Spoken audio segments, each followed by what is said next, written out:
bir ogohlantirish. Suv tekyapti-yu, go'yo tana suvni haydayapti. Men yuvolmayman. Gunohiga sherik bo'lishdan qo'rqaman. Zilola chorasiz qoldi. Mahalla ahlidan hech kim yordamga kirmasdi.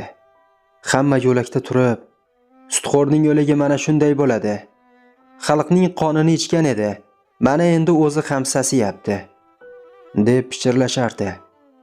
Ra'no xolaning tirikligida odamlarga bergan foiz pullari, tortib olgan uylari va birovlarning ko'z yoshlari bugun uning jasadida aks etayotgan edi.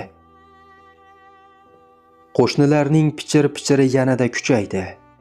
Sutxo'rning o'ligi yerga ham kirmaydi, degan gaplar qulog'iga o'qdek sanchilardi.